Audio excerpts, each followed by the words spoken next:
Regardless of whether you celebrate it or not, the holiday season may bring you peace and joy. The colorful lights, the snowy displays, the good cheer. Sure, it can be a bit much at times, but at least at the root of it, it promotes happiness and kindness to one another. Of course, we can trust that human nature will find a way to rip the good feelings out of the holly jolly holidays. These three stories aren't about Christmas miracles, but of holiday crimes committed by the worst of the worst. Or maybe they're creations of the Scrooge in our ranks. That's for you to determine whether these stories are fact or fiction.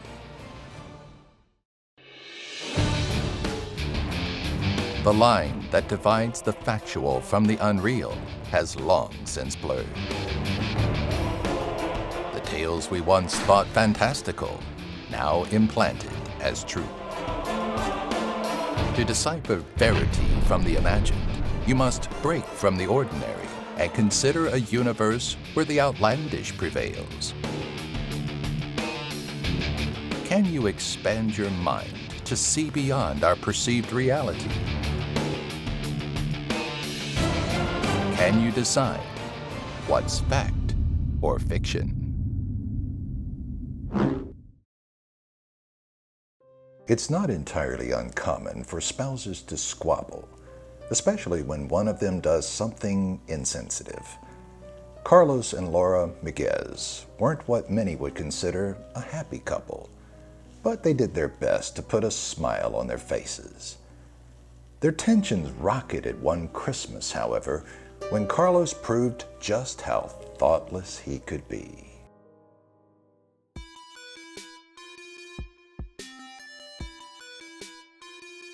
This is just like him. I'm so sick of it. Laurie paced her friend's apartment, her heart racing from hurt and anger. On cue, her cell phone dinged. Another sorrow-filled text that simply stacked onto the dozens of empty apologies he offered throughout their marriage. Laurie considered ignoring it, but even 4 days after their last fight, she was still furious. Carlos had never been the best when it came to Christmas gifts, but year after year it was obvious that he had grown more and more uncaring. Last year's vacuum cleaner was nothing compared to his complete forgetfulness this year. It hurt to have been completely overlooked, especially by the man intended to love you forever during a holiday that's pretty impossible to miss. No, he wouldn't get off easy this time. Disregarding his lengthy "I'm sorry" text, she launched into a tirade that concluded with a harsh demand: "You need to move out." She waited for him to respond, but a few hours passed with no acknowledgement. Hoping he had left, she returned home long after nightfall. The house was dark, save for the lights of the Christmas tree shining through the living room window. When she walked through the door, to her dismay, he was still there, sitting quietly at the kitchen table as the soft glow of the holidays illuminated him. "We should talk about this." His voice shook, but she just rolled her eyes and retired to the bedroom. "Don't walk away from me." It wasn't uncommon for his voice to roar through the house, but he had always been a man with plenty of bark, but no bite. Figuring he needed help understanding the concept of moving out, Laurie started pulling his clothing from the closet, her anger compounding as the pile grew on the floor. Her heart pounded in her chest, drowning out the sounds of the door opening and the heavy footsteps approaching her. Without warning, a calloused hand grabbed her throat and spun her around. She had never seen Carlos's eyes filled with such rage. He squeezed, imagining her throat crushing beneath his fingers, but the satisfying snap never came. She just stared at him in shock, her doe eyes filling with water. Fearing he couldn't see his impromptu plan through, he had prepared a backup strategy, something quicker and less personal. He let his hand slip from her throat, giving her a second's reprieve before jamming a knife into her stomach. The moment she fell limp, the rage left him, leaving him with a heavy regret and sorrow that left him wanting to die, but with no strength to do so. Could a Christmas gift really get between two people to a point where it ends in murder? Maybe their relationship was already coming to an end, and this altercation was just the straw that broke the reindeer's back. That still doesn't explain such a violent reaction from a man not known for his violence. Perhaps this is just another one of our fictional creations. We'll let you decide in the comments section. Before we get to the reveal, let's visit the story of Mikdad Safar, who, on one Christmas morning, proved that no holiday is safe from acts of gruesome violence.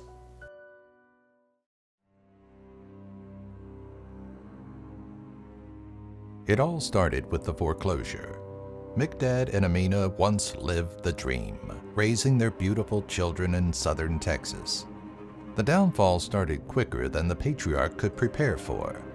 The loss of a job, the first missed mortgage payment, the start of the endless fights. He and Amina had started out so in love, dreaming of a bright future. By the middle of 2011, the foreclosure warnings started appearing. It wasn't a life Amina wanted, especially not for their children. She tried to make it work, but just a few months into 2012, her love for Mikdad had started to fade, and her children were starting to be affected by their deteriorating relationship and constant arguing. The divorce devastated Mikdad, but he remained a devoted and protective father, certainly not one that seemed capable of the horrors that unraveled on December 25, 2012 at Amina's morning Christmas gathering. When Mikdad showed up uninvited at his ex-wife's door dressed as Santa Claus, it was simply deemed an act of desperation.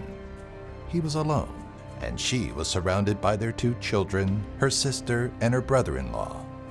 Maybe there was a hint of jealousy, but still nothing that would indicate the day would unfold as it did. Not long after the unwanted Santa arrived, slinging a bag of what was assumed to be cheap gifts, the entire tone of the holiday changed. While everyone was laughing and enjoying themselves, sending the occasional text to explain the awkwardness to friends, Mikdad uncovered his gifts: a Smith & Wesson 9mm and a Glock 23 40 caliber pistol. The family, shocked and terrified, followed his orders and gathered in a room towards the back of the apartment. He seemed cool and collected, as if he had planned this for weeks, and it was unfolding just as he had expected. As they cowered on the floor of the room, Mikdad remained quiet, contemplating what he should say. Instead of speaking, though, he lifted the 9mm and fired several rounds into Amina. One by one, he emptied rounds into each of his loved ones without explanation. Even as his children begged for their lives, Mikdad had nothing to say. As the minutes passed and the lives faded from Mikdad's family, the screams turned to dull whimpers. His children's sad eyes just stared at him as he picked up the nearby landline to call 911. "Help, help," he whispered into the phone, the operator barely able to hear him. "You need help?" the operator replied, but her inquiry was met with a chilling response. "A shooting. Shooting people."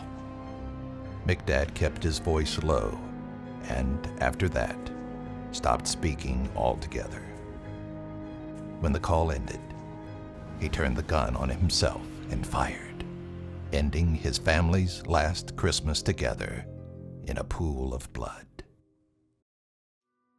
It's tragedies like these that leave us wondering why.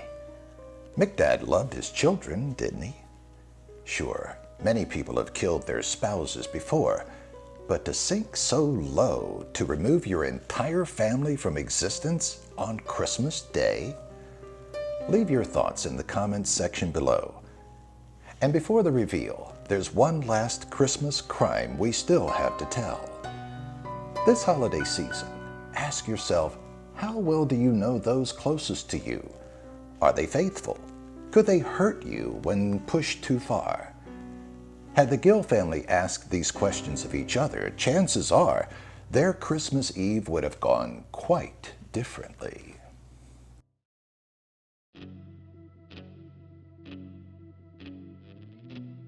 "Oh, come on, just one, Harry," Katerina implored, impatiently dancing around the gifts scattered beneath the snowy white tree. "You promised." Harry took pleasure watching her squirm as she begged to open one of the many gifts labeled with her name. He pondered for a moment, then recalled the golden necklace bearing her name. It was one of the few things she didn't pick out over the year, and he was more excited to give it to her than he wanted to let on. Without speaking, he feigned a sigh and pointed to a small box nestled in the branches of the tree. "I didn't even see that one, you sneak." She gleefully snagged it from the hiding spot and nearly sprinted to the couch. Harry knelt on the floor in front of her. "Well, go on, you brat. You get one tonight." As Katerina's fingers dug beneath the folds of the paper, Harry noticed something that nearly stopped his heart. As she tore at the paper, he froze as a purple jewelry box sat in her hands. Katerina hated purple. Melissa loved it.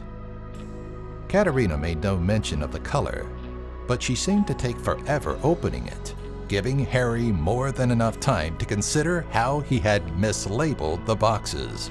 His mind raced, chiding his ignorance and thinking he could have kept his affair from being discovered. He couldn't move, though, especially not as Katerina lifted the lid and saw the 7-letter name staring up at her. "Wait, what?" Her voice trailed off when her eyes met Harry's. Maybe he could have explained it away as a mistake made by the jeweler, had his eyes not oozed with guilt. "Are you kidding me? Who the hell is Melissa?" 3 years of marriage thrown away on what was originally meant to be a quick fling.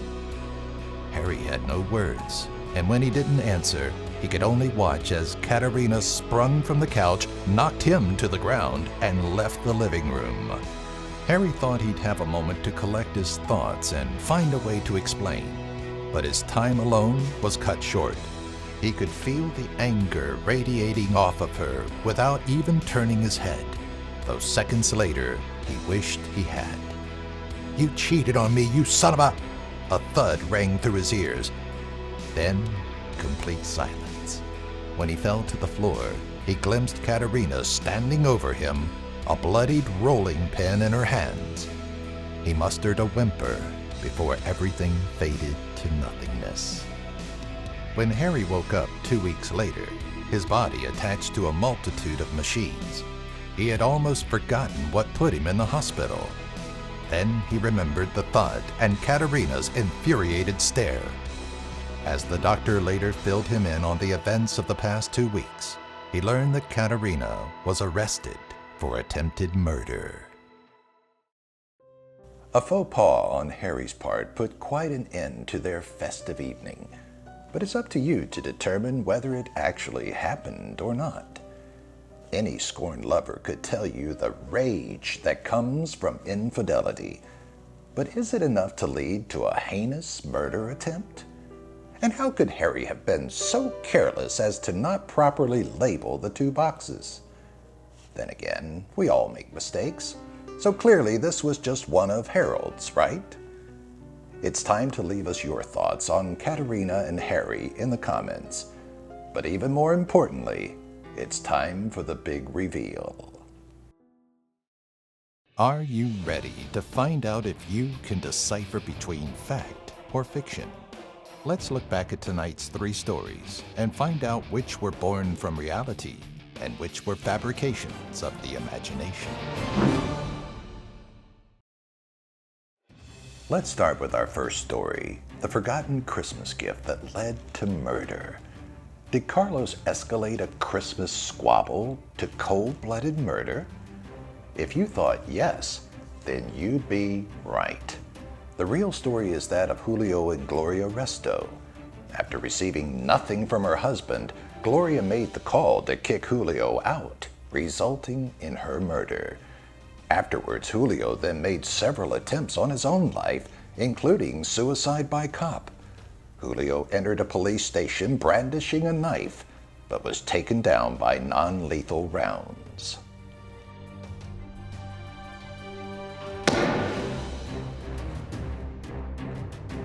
How about our second story, that of McDad the Killer Santa Claus? Do you think this story is one from our imagination? If so, we're sorry. But you'd be wrong. On Christmas morning in 2012, Aziz Bob Yazdanpana attended his ex-wife's Christmas party uninvited. Within the hour, everyone, including Bob, were dead. No motive had ever been found, but some speculate it started as an honor killing of his daughter, who was dating a non-Muslim.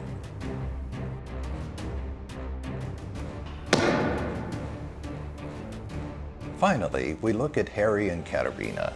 There may be many who can vouch for how realistic Harry's gift slip was, but this story is rooted in fallacy. It's nothing more than a Christmas concoction, a little holiday gift from the Fact or Fiction crew to you.